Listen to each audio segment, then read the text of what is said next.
You need my permission, right? Yeah, I am indeed. Okay, if you can't see yourself in the screen right now, you guys need to get in the screen. I don't want to do that. Okay. There's lots of space up here, so maybe scoot forward a little bit. Okay. Yeah. All right.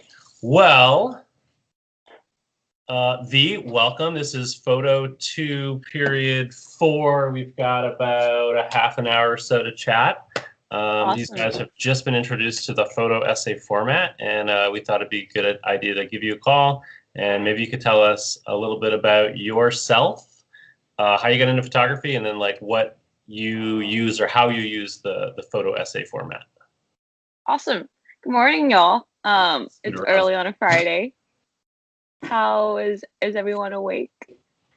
It's the first Friday back. I know. I'll keep it pretty simple. I'm V.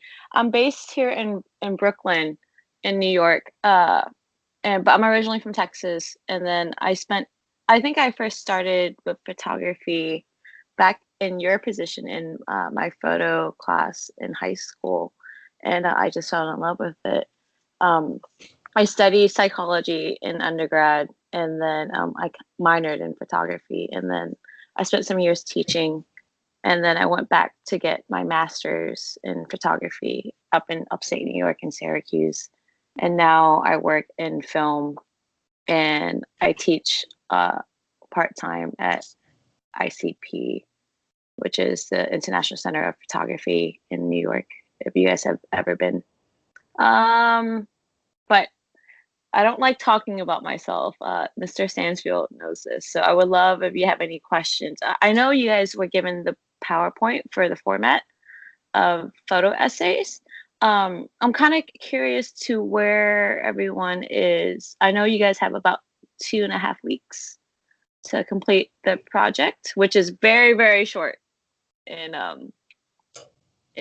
the scheme of things when it comes to photo projects, because most photo projects, especially photo essays, take a long time. So I'll stop talking. Would love to have some questions. Anything at all. Can you hear me? Yes, I can. Back there? Cool. So I asked them to look at your website and then look at the specifically like the Domenico one. I thought was good because it's like right in our wheelhouse of 5 to 10 pictures. So you say 2.5 weeks is a really short amount of time. Tell me, how long have you been working on, or how long did you work on that project? Yes, and then tell us maybe what that project is a little bit more. Okay. That project was actually started back during my graduate school. So it happened over the course of one semester. So it happened within about 3.5 months. And I'm always very curious. I'm very interested in autism, especially adults with autism, because my nephew he's an adult with autism, and I worked with autistic children for a few years. So something that's I'm personally moved by, I'm just very curious about. It's your typical photo essay.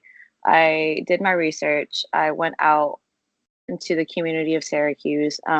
Did a lot of, there was a lot of back and forth about finding someone that was open to having you at their house, at their dinners, at their lunches, just about their normal life. And I think that's my biggest struggle, is my own self-doubt when it comes to that, because you feel like sometimes you're kind of intruding, but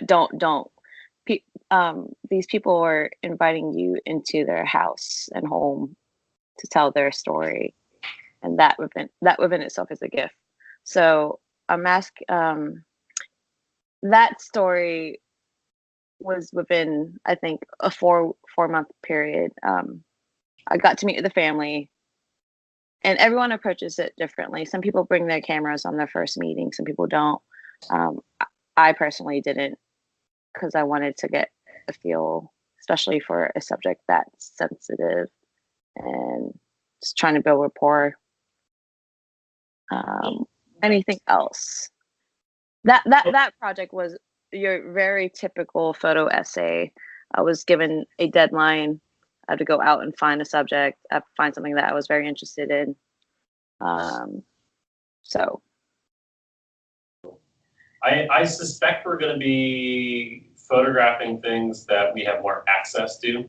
I think most of us, with the time that we have, are going to have,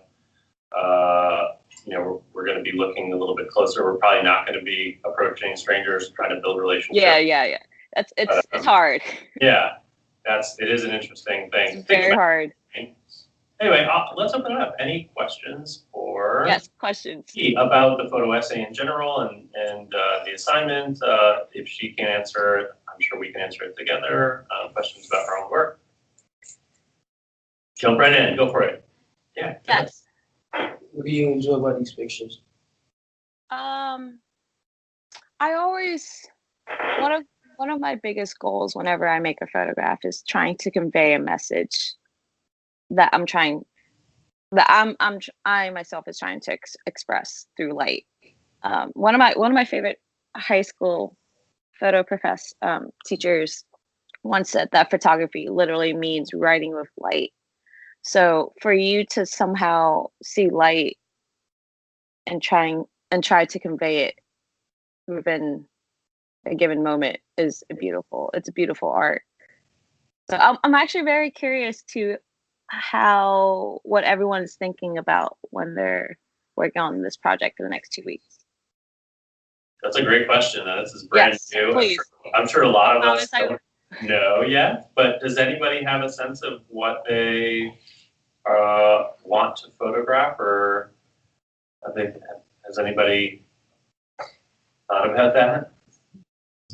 All right, so that's probably a good place to take this conversation then. How do we go about finding something that we are interested in and able to photograph? And again, the timeline is being so short. We're not going to go out and build relationships with people and call up random people. So how do we ask a friend, a sibling? How do we find a place that we're interested in? How do we take an issue that we're interested in and try to represent it in such a short amount of time? Do you have any insight on that, V? It's a hard question, I know. It's a super hard question, Mr. Stansfield. But I think I always struggle with it going into especially starting a new project. My one suggestion would be to really limit what it is that you're trying to say or trying to look at or trying to tell. Maybe just if you want, maybe photograph what the color green means to you, or how green evokes a certain emotion, or what the light looks like at exactly 5:04 every day. Something very, very small, since you're on a pretty limited timeline. Just maybe sit in one spot every day at 5:04 and make a photograph and see how that changes, especially around this time of year when the light is so drastic and it just changes suddenly. So just think very small. Think small. All right, that's think very small. Good advice. Well, we'll do some brainstorming for sure today and this weekend. Hopefully have some project ideas next week. Any other questions for V? I love questions. I just don't like talking. So the more you guys talk to them. We're out. Early Friday morning. Yes. Do you like making portraits or landscape photography more? That's hard. I love both. I guess it really depends on where I get really bored once I'm kind of stable in one place. So if I were to take a trip somewhere, I'll be making much more landscape portraits, landscape photos more than portraits. But portraits within itself is beautiful too. There's a lot that you can say. I think whenever I approach a portrait, I always want to convey. I always ask my subject what it is that how they want to be portrayed. You want to start a conversation with the person that you're photographing. always. You always want to see how they themselves want to be portrayed, always. And then see if you're able to evoke that through your images and the way you shape light or the way you use color or your composition. So that both, depending on where I am and who I'm with. All right, more questions. Anyone else? Yes, in the back. Do you like shooting in black and white or color better? Um, I think when it comes to portraits, I'm more so in black and white, and when it comes to I think, yeah, I definitely, okay. So when it comes to portraits, I lean more towards black and white because I think that's how I started out, was in the dark room on black and white film. And that kind of just really helped slowed me down. You all are in a digital lab. So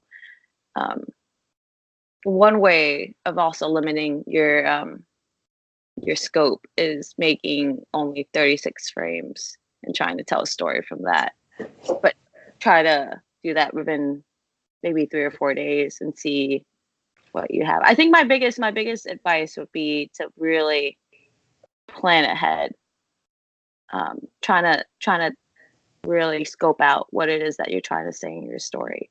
Maybe you can just make the story about you and then go from there, or you're having trouble finding a subject.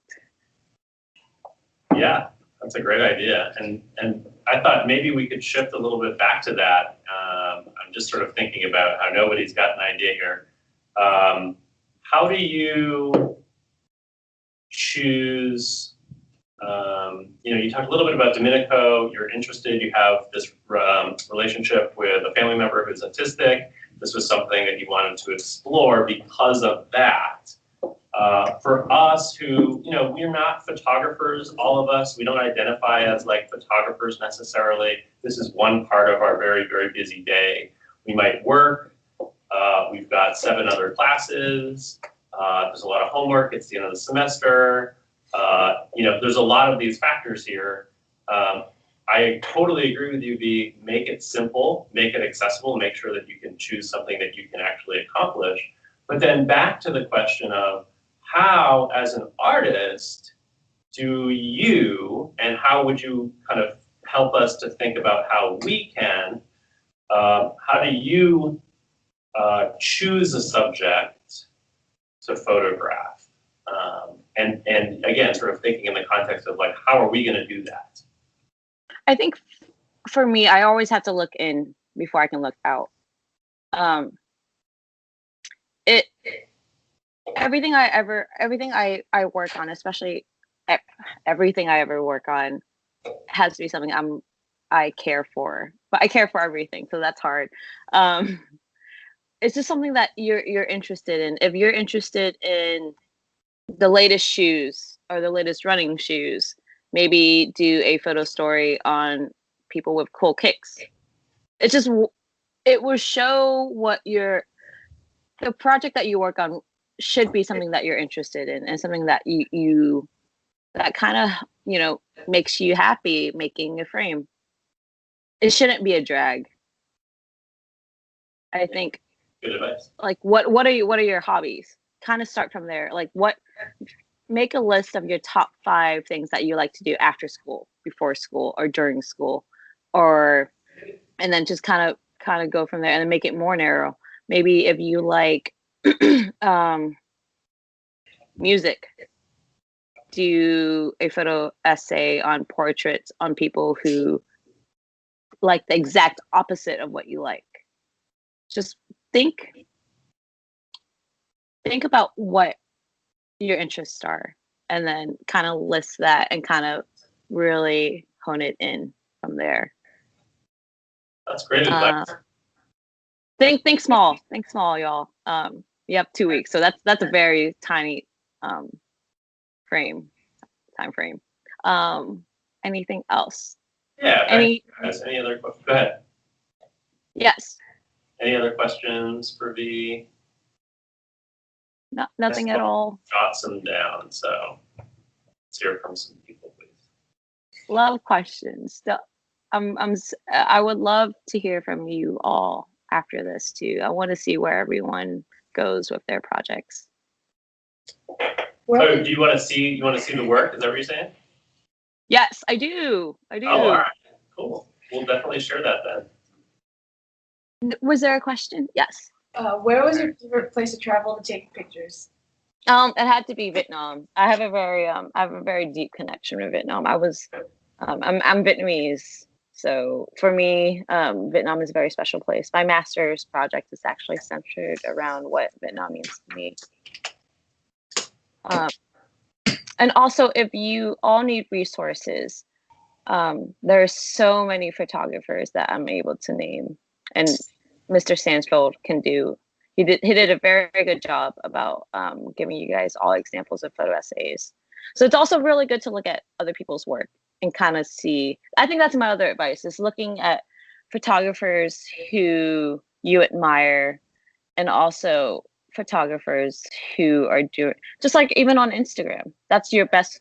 Maybe create like a collection of like your mood or what you're trying to convey, something that kind of resembles what you're interested in. It's like, oh, I like that, but why do I like it? Why did I double tap that photo on Instagram? Do you guys use Instagram? I don't know.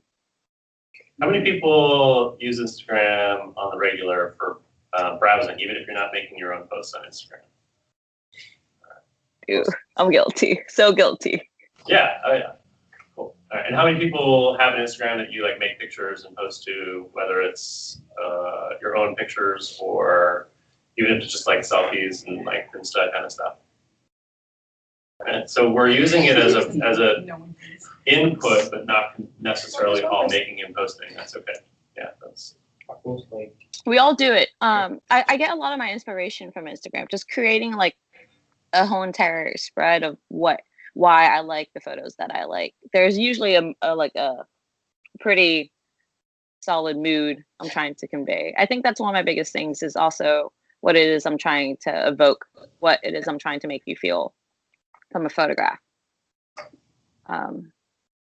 So if you like basketball, maybe photograph different types of basketball, or people playing basketball, or individuals playing basketball, and what basketball means to them.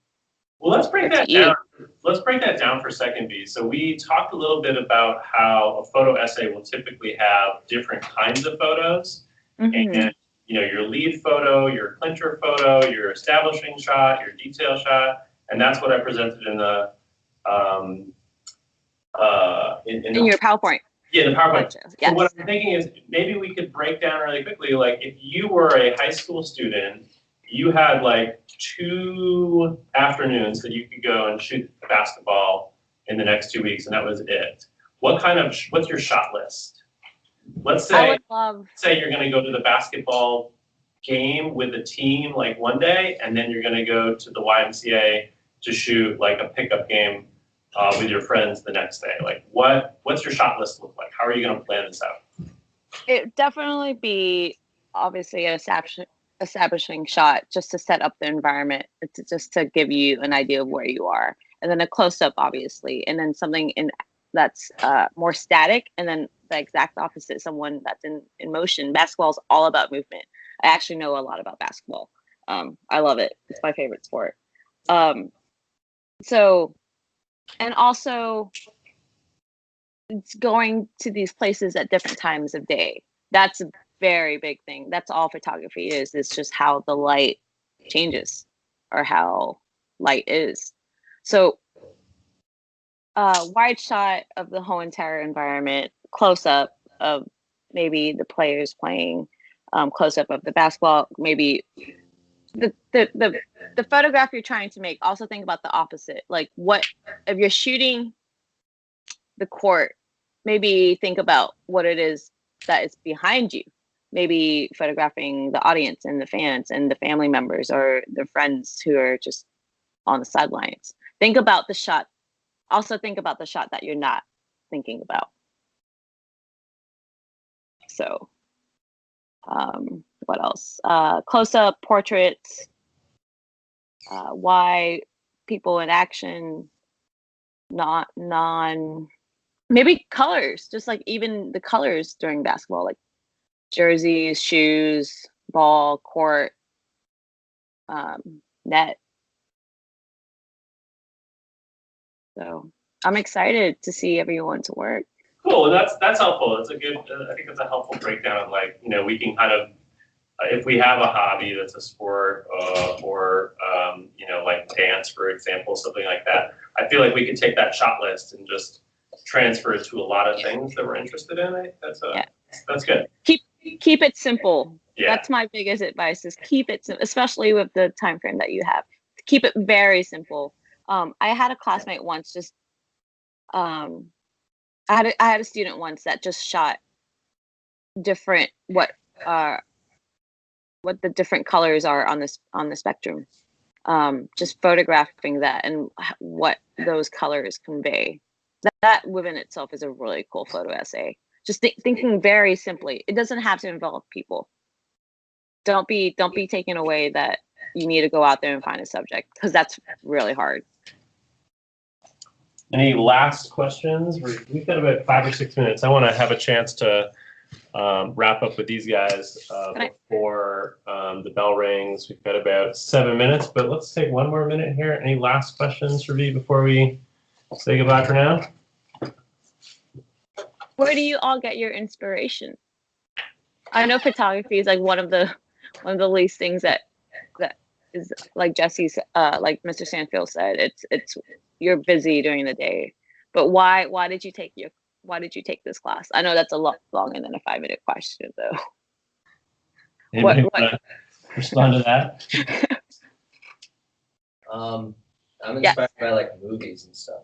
Movies, okay, that's beautiful. Like the movies is just a whole entire different topic, but I love it because every frame in a movie is a still.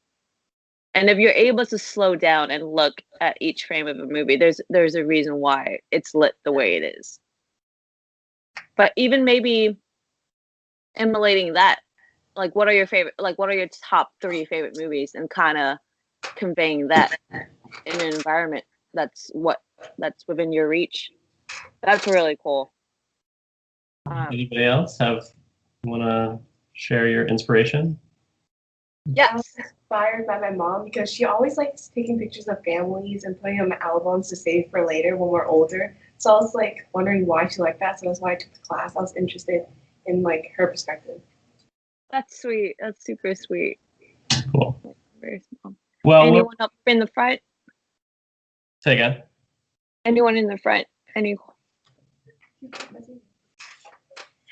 This corner I haven't heard from. Yeah, the quiet corner. Well, we'll leave it there. I want to wrap up with these guys, but thanks so much for joining us, V. And we'll definitely share our work with you when we're done. No, I would love to see it. Think simple. Think simple. Think simple. Great advice. Yeah. All right. Have a great Friday. Thanks so much, V. Weekend. Take care. Bye, all.